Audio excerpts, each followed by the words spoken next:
અમદાવાદ મહાનગરપાલિકા દ્વારા શહેરમાં મચ્છરોના ઉપદ્રવ અને રોગચાળો અટકાવવા માટે કરવામાં આવતી ફોગિંગની કામગીરીના ખર્ચને લઈને વિપક્ષે સવાલ ઉઠાવ્યા।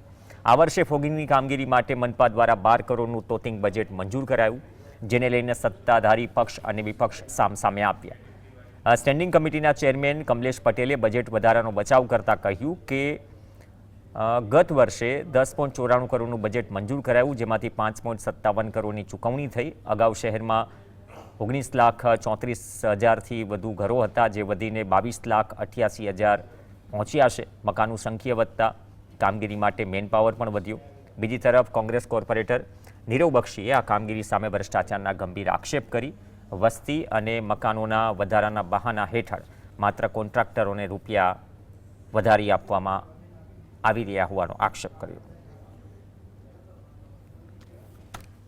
2026-27 માં કુલ 22,88,500 ઘર છે, એટલે કે ઘરની સંખ્યામાં પણ વધારો થયો છે, જેને કારણે મેન પાવર પણ વધારવાની જરૂર પડી છે। ગયા વર્ષે 2025-26 માં જ્યારે 704 માણસો કામ કરતા હતા, આ વખતે 903 માણસો કામ કરનાર છે। મ્યુનિસિપલ કોર્પોરેશન જો વિજિલન્સ બેસાડે તો એમને ખ્યાલ આવે કે અમદાવાદ શહેરની અંદર ફોગિંગનો જે ધુમાડો થાય છે એમાં પણ કેટલા પૈસાનો, જનતાના પૈસાનો, ટેક્સના પૈસાનો વ્યય થાય છે।